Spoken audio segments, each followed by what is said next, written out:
The Galactic Council threatened humanity, but we didn't bat an eye. Earth, 2157. The night sky over Seoul lit up with strange colors. People looked up, confused and worried. Captain Jo Yoon of the Global Defense Force stood on the roof of headquarters, watching a massive ship enter Earth's orbit. It was happening. First contact. 3 months ago, humans had made their first faster-than-light journey. The HSS Pathfinder, using Dr. Lee's new Klein shimmering technology, had reached Alpha Centauri in just 2 days. Humanity celebrated this breakthrough, but it seemed the rest of the galaxy had noticed too. "Captain Jo, we're receiving a transmission," said Lieutenant Choi, handing her a tablet. "They want to speak with Earth's leaders." Within hours, representatives from all nations gathered in an emergency UN session. The alien ship sent down a shuttle, and outstepped beings unlike anything humans had seen before. Their leader, who called himself High Chancellor Kang, was tall with skin that shifted colors like oil on water. "We represent the Galactic Council," Kang announced, his voice translated through a small device. "We govern 47 species across this galaxy. We have observed your recent achievement of faster-than-light travel." The room remained silent as world leaders waited. Captain Jo stood near the back, studying the aliens' body language. Something wasn't right. They appeared nervous despite their show of strength. "Humanity must immediately stop all faster-than-light travel," Kang continued. "You will surrender this technology to the Council or face consequences. Your species will be quarantined. If you resist, extinction is possible." Gasps filled the room. Some officials started arguing. Others looked terrified. "Why?" asked President Park, keeping her voice steady. "What threat do we pose?" Kang's skin rippled with dark patterns. "Your biology is concerning. Your species evolved on a high-gravity, high-radiation planet. You are physically resilient in ways that could destabilize our ordered galaxy. Your minds work differently, unpredictably. For the safety of all, you must be contained." Captain Jo stepped forward. "High Chancellor, this is quite sudden. Our people will need time to process this demand." "You have 48 hours, Kang replied. After the aliens left, chaos erupted. Military leaders called for immediate action. Scientists wanted to analyze the alien technology. Diplomats urged caution. Captain Jo met with Dr. Lee, who had created the TL drive. "Did you notice anything about their ship?" she asked. Dr. Lee nodded. "Their technology is advanced but standardized. Their engines use quantum patterns we abandoned during early testing because they were too predictable." Meanwhile, Earth's deep space telescopes revealed something interesting. The Council's massive fleet consisted of only 17 ships, not the overwhelming force they had implied. "They're bluffing," Captain Jo told the Emergency Council. "This isn't about safety, it's about fear. They're afraid of us, of what we might become." President Park considered this. "What do you suggest?" "We don't show fear," Captain Jo replied. "We don't surrender, and we don't attack. We negotiate as equals." When the 48 hours were up, Captain Jo returned to meet High Chancellor Kang. She didn't bring surrender documents. Instead, she brought trade proposals and defensive positioning outlines that her team had worked on through the night. Kang's skin changed to pale blue, a sign of surprise, analysts suggested. "We've considered your ultimatum," Captain Jo said calmly. "And we have a counteroffer." "Counteroffer?" Kang seemed confused. "You were given an ultimatum." "Yes, and we don't respond well to threats," Captain Jo replied with a slight smile. "But we're excellent partners if you're willing to recognize our sovereignty. We're offering technological exchange, trade routes, and mutual defense agreements. Or we can go our separate ways. But containment and surrender, that's not an option." Kang stared at her, his skin cycling through colors rapidly. He had expected panic, begging, maybe even a foolish attack, but not this calm confidence. "You don't understand what you're dealing with," he said finally. "Perhaps not," Captain Jo agreed. "But we'd like to learn, without threats hanging over our heads." As she walked away, She knew the real negotiations were just beginning. Humanity hadn't batted an eye at the Galactic Council's threat, and that had changed everything. The Galactic Council threatened humanity, but we didn't bat an eye. For 2 days after the Council's ultimatum, Earth buzzed with activity. In the underground command center beneath Sol, Captain Joe watched screens showing emergency meetings happening across the globe. But instead of panic, she saw something that made her proud. Focus. Dr. Lee hadn't slept since the aliens arrived. His team analyzed every bit of data they could gather about the Council's ships. Their technology is advanced but old, Dr. Lee told Captain Joe, pointing to his findings. They haven't made any big changes in hundreds of years. Their ships all use the same systems. It's like they stopped trying to improve. At the same time, military satellites were scanning the alien fleet. Commander Min reported his findings to the Global Defense Council. They only have 17 ships, he said. That's all, not hundreds or thousands like they want us to think. They're strong, but not as strong as they claim. Captain Joe nodded thoughtfully. So they're bluffing. In Washington, Moscow, Beijing, and other capitals, leaders decided not to reveal humanity's full capabilities. Earth had more weapons than the aliens knew, and they had something else, the ability to think in ways the Council couldn't predict. Dr. Park, a historian, made an interesting point during a briefing. Look at human history, she said. We spent thousands of years fighting each other. We've heard every kind of threat. We've faced extinction many times. From each other, from nature, from our own mistakes. Threats don't scare us anymore. Captain Joe thought about this as she prepared to meet with Kang again. She had watched recordings of the alien's first speech, over and over. She noticed how his skin changed color when he spoke about human biology. He's afraid of us, she realized. Not what we might do, but what we are. When the 48-hour deadline arrived, Captain Joe met with High Chancellor Kang aboard a neutral vessel in Earth's orbit. She brought a small team, Dr. Lee, Commander Min, and Dr. Park. Kang seemed surprised when they arrived with data tablets instead of surrender documents. We've studied your proposal, Captain Joe said calmly. We have a different idea. She showed him trade routes, technology exchange programs, and defense agreements. We don't want to disrupt your council. We want to join the galactic community as equals. Kang's skin turned a dark purple. This is not a negotiation. This is an order from the Galactic Council. Dr. Lee stepped forward. We've analyzed your propulsion systems. They're impressive, but they depend on fixed quantum patterns. We've already moved beyond that approach. Commander Min added, and we've counted your fleet. 17 ships is not enough to enforce a quarantine of our entire system. Kang looked genuinely shocked. His advisors whispered urgently to each other. Captain, Joe continued, humans don't respond well to threats, but we're excellent partners. We offer new ideas, different approaches. We can help each other. You don't understand the danger, Kang insisted. Your species adapts too quickly. You think differently. Exactly, Dr. Park said. That's our greatest strength.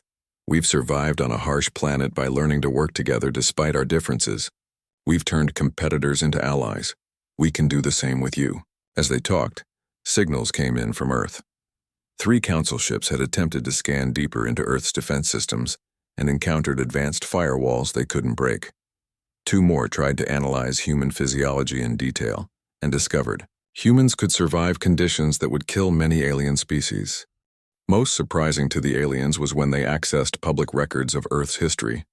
They saw how humans had threatened each other with total destruction during the Cold War, yet had found ways to back away from the edge. They saw how former enemies had become trading partners. They saw a species that had been tested by threats before and had learned to stand firm. Before the meeting ended, Captain Joe received an unexpected message. 3 council species wanted private talks with Earth representatives. They were interested in separate alliances. It seems, Captain Joe told Kang with a small smile, that not everyone on your council agrees with your approach. Perhaps we should discuss this further. Kang's skin turned pale. The human response was nothing like he had expected. High Chancellor Kang couldn't sleep. He paced in his private chambers aboard the council flagship, his skin flickering between worried yellow and frustrated red. 3 days had passed since the humans had refused their ultimatum, and nothing was going according to plan. They were supposed to beg, he muttered to his chief advisor's son. Every other species has begged when faced with council threats. Humans are different, Sun replied quietly. Our initial assessments were incomplete. Kang stopped pacing. Different how? They're just another carbon-based species from a backwater planet. A backwater planet with extreme conditions, Sun reminded him. Their gravity is 1.4 times the council average. Their radiation exposure is 3 times what most council species can tolerate. And their history?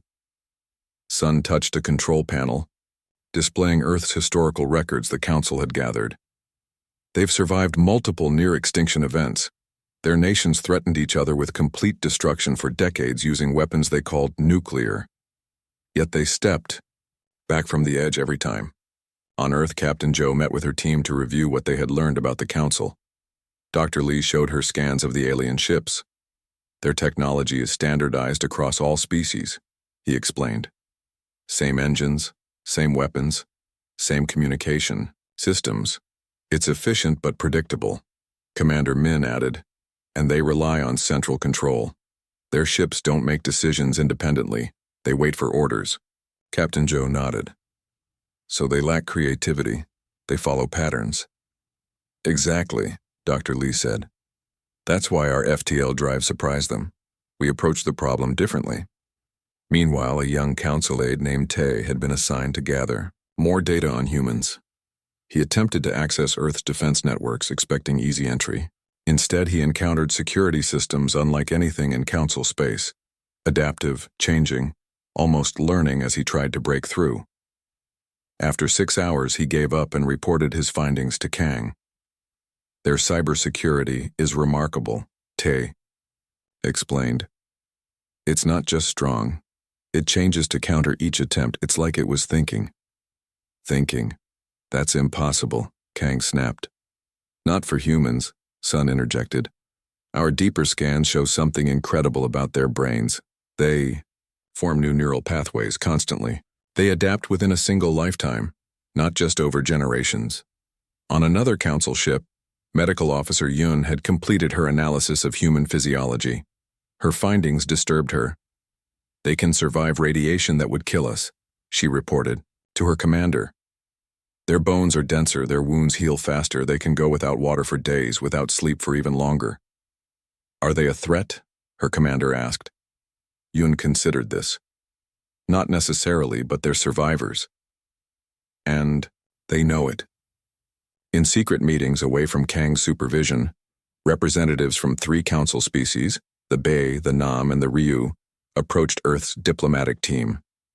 All 3 had similar messages. Not all council members agreed with the threat against Earth. The council has grown complacent, the Bei representative told Captain Joe. We haven't faced a real challenge in centuries. Your species represents something new, different thinking, different approaches. We don't want conflict, Captain Joe assured them. We want exchange, partnership.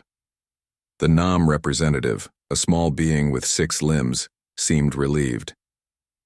That's what we hoped. Some council members fear you'll be conquerors, but your history shows something else. You fight, yes, but you also build peace. What none of them realized was that humans had been preparing for this moment for centuries.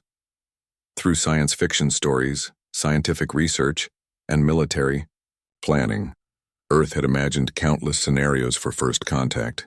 When the real moment came, they weren't starting from zero. They were implementing plans long considered. By the 5th day after first contact, 7 more council ships had arrived in Earth's orbit.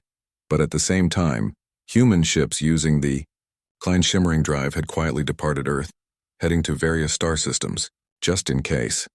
When Kang learned that multiple council species were having separate talks with humans, his skin turned pure white with shock. This has never happened before, he told Sun. The council speaks with one voice. Perhaps, Sun suggested, carefully, it's time for the council to listen instead. The Grand Council chamber buzzed with angry voices. Representatives from 47 species shouted over each other as High Chancellor Kang tried to restore order. His skin had turned a deep, troubled blue. "Silence," he finally roared, and the chamber quieted. "We face an unprecedented situation. For the first time in Council history, a species has rejected our ultimatum." The Bay representative stood up. She was small, but her voice carried through the chamber. "Perhaps the problem is not with the humans, but with our approach to them." Murmurs spread through the room. The Bay were respected for their advanced technology despite their physically fragile bodies. When they spoke, others listened. "The humans offered partnership, not submission," the Bay continued. "My people have studied their technology. Their Klein-shimmering drive uses principles we never considered. They solved FTL travel in a way none of us imagined." Kang's skin darkened. "Are you suggesting we simply ignore their potential threat?" "I am announcing," the Bay representative said clearly, "that my people have signed a separate treaty with Earth. We will exchange technology and knowledge freely with humans." The chamber erupted again. Several representatives jumped to their feet, shouting accusations of betrayal. Others sat in stunned silence. Back on Earth, Captain Joe received the news with quiet satisfaction. "The first domino falls," she told her team. Dr. Lee nodded. "The Bay are a good ally. Their technology complements ours." Within days, 2 more species, the Nam and the Ryu, announced their own treaties with humanity. The Council was splitting. Apart for the first time in its 20,000-year history, Kang called an emergency session of the Council's Defense Committee. "We must act now," he insisted. "Place a blockade around Earth's system. Stop this rebellion before it spreads further." The Yao Defense Committee approved the plan. 7 Council warships moved into position around the solar system, ready to intercept any ships trying to leave. But when they activated their scanning systems, they found something disturbing. No human ships appeared on their sensors. At first, they thought their equipment was malfunctioning. "The humans have already gone," the defense commander reported to Kang. "At least 15 ships left Earth's system before our blockade was in place. We can't track them. They're using navigation, methods our sensors can't detect." Kang's skin turned almost black with rage. "Where did they go?" "We don't know," the commander admitted. "They could be anywhere." In fact, human ships had traveled to the home systems of several Council species, carrying ambassadors and scientists, ready to establish direct relations. They bypassed the Council completely. On Earth, Admiral Park had taken over the diplomatic mission, while Captain Joe prepared Earth's defenses, just in case. Admiral Park was older, with gray hair and a calm voice that inspired trust.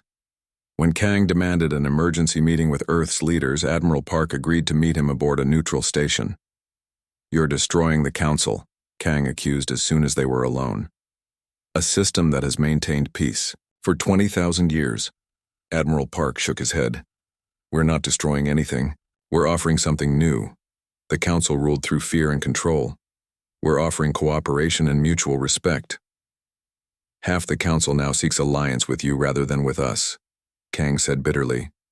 "Then perhaps it's time for the Council to change," Admiral Park suggested. "We've spent our history learning hard lessons about cooperation versus dominance. We don't want to rule you. We want to work alongside you. But we will not be threatened." As Admiral Park spoke, Kang received an urgent message. Back in the Council chamber, a vote of no confidence had been called against his leadership. The Council was transforming whether he wanted it or not. 5 years had passed since the day when alien ships first appeared in Earth's skies. Today, Captain Joe looked out the window of the great space station that orbited between Earth and Mars. The station wasn't just human-made. It combined the architecture and technology of 7 different species, each adding their own touch to create something entirely new. "Admiring the view, Ambassador Joe?" asked a familiar voice. Joe turned to see former High Chancellor Kang. His skin now glowed a peaceful green as he joined her at the window. Much had changed since their first tense meeting. "Just thinking about how far we've come," Joe replied. She wasn't a captain anymore. Now she served as Earth's chief ambassador to what had once been the Galactic Council. But that organization no longer existed, at least not in its old form. In its place stood the Interstellar Cooperative, a new alliance where all member species had equal voice, where technology was shared, and where exploration rather than control was the primary goal. 5 years ago, I thought you would destroy everything we built, Kang admitted. He no longer led the cooperative. Now he served as a historical advisor, helping to bridge the old and new ways. And instead? Jo asked, though she knew the answer. Instead, you showed us a better way to build, Kang said quietly. The changes had come quickly after the council fragmented. The Bay had been first to fully embrace partnership with humans, combining their delicate touch with human innovation to create medical technology that could heal injuries once thought permanent. The NAM had worked with human scientists to improve the Klein shimmering drive, making it more efficient and opening pathways to previously unreachable parts of the galaxy. 3 new star systems had been explored just in the past year, each with its own wonders and mysteries.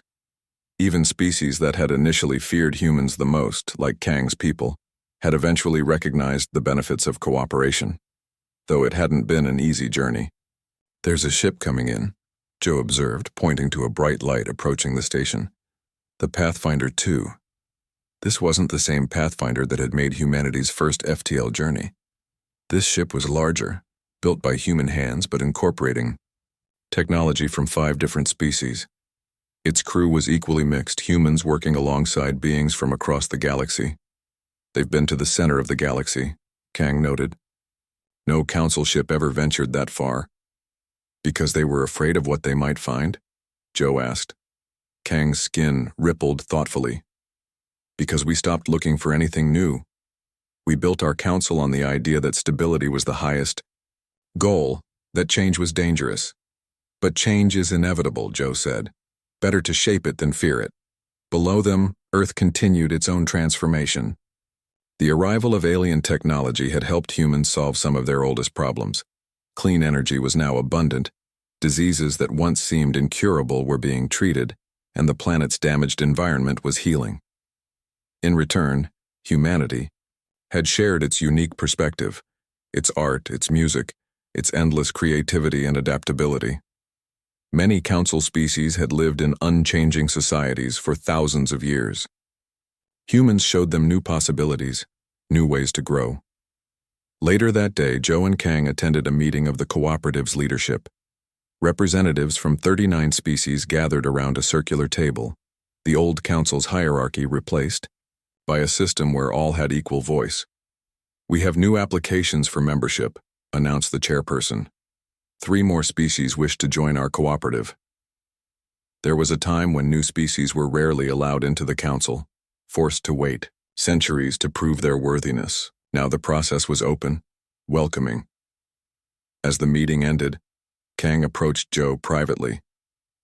I need to confess something, he said, his skin turning a soft blue of sincerity. We threatened your people because we feared you would be like us at our worst, conquerors who would dominate others. We never imagined you would show us how to be our best. Jo smiled. That's the funny thing about threats. They reveal more about those who make them than those who receive them. Together they watched as the Pathfinder 2 docked at the station, bringing back explorers with new discoveries, new knowledge to share with all members of the cooperative. The latest chapter in a story that had started with a threat that humanity didn't bat an eye at.